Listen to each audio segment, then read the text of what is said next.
ఆ సన్యాసి మాత్రం నేను పెళ్లి చేసుకోకూడదు తల్లి. ఇంకా ఏ వాడిని ఎవరిని కోరుకున్నా నీకు పెళ్లి చేస్తామన్నా. ఈ సంగతంతా ఊరు బయట ఉన్న శివాలయంలో ఉన్న వీరబ్రహ్మం గారు తన యోగ దృష్టితో గ్రహించారు. ఏమి గోవింద మహాలక్ష్మి నన్ను పెళ్లి చేసుకుంటానని తల్లిదండ్రులతో చెప్పినందుకు ముప్పు తిప్పల పెడుతున్నారు. ఎందుకని నాకు ధనధాన్యములు భోగభాగ్యములు ఏమి లేవని కదా వారి భావం. నా మహత్తు చేత ఎంత బంగారమైనా ఎన్ని భూములైనా నేను సంపాదించగలుగుతాను.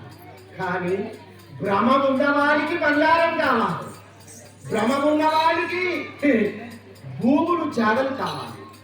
నేను భ్రమరైతుడని. నాకు భక్తులు ఎక్కడ ఉంటే నాకు అక్కడ బంగారం ఉన్నట్టు. కాబట్టి వారికి నా యొక్క మహత్వ ఈ గ్రామంలో చూపించాలి. అప్పుడు నా మహత్వను గ్రహించి అప్పుడు పెళ్లి చేస్తామని ఒప్పుకుంటారు.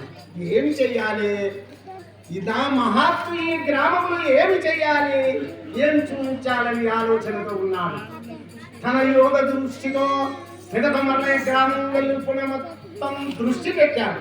దృష్టి పెట్టగా ఒక కాపువారి యొక్క ఒక తిమ్మారెడ్డి బాలకుడు చచ్చిపోయాడు. ఆహా, శ్మశానానికి వస్తారు కదా, అది ఆలోచనతో ఉన్నాడు. ఆ గ్రామంలో ఏమి జరుగుతున్నాయి? అయ్యా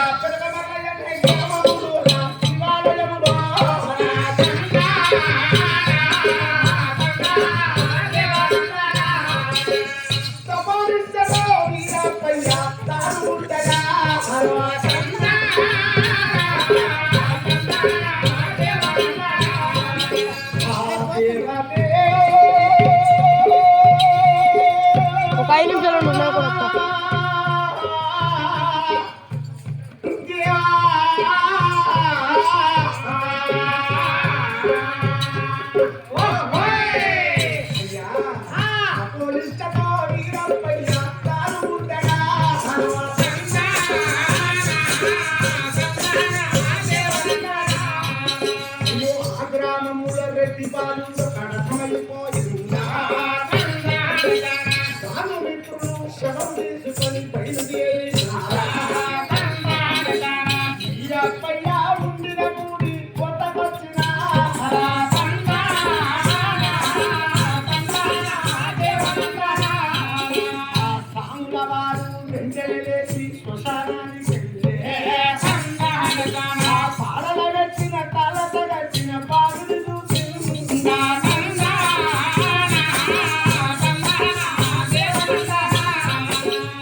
వీరబ్రహ్మేంద్ర స్వాముల వారు శివాలయంలో ఉండగా తిమ్మారెడ్డి బాలకుడు 6 మాసముల నుంచి జబ్బు చేసింది. ఎంతో మంది డాక్టర్లు దగ్గరికి వెళ్ళారు. ఆ రోజులో ఇంజక్షన్ అని హోమియోపతి లేదండి. ఏమైనా కట్ట రోజు ముద్దలు కట్టి స్థానం మీద రాసి అది ఈ సూదులు మందులు లేవు, ఈ డాక్టర్ల చదువులు లేవు, అనుకోలేదు. ఆ రోజుల్లో ఏమైనా చెట్ల క్రియలతోనే జీవించాం మనం. అప్పుడు ఆ సమయంలో సరే, వీరబ్రహ్మేంద్ర నాకు ఇస్తుంది. స్వామి వారు ఆలోచించాడు. ఆ తిమ్మారెడ్డిని కంపలలో పెట్టి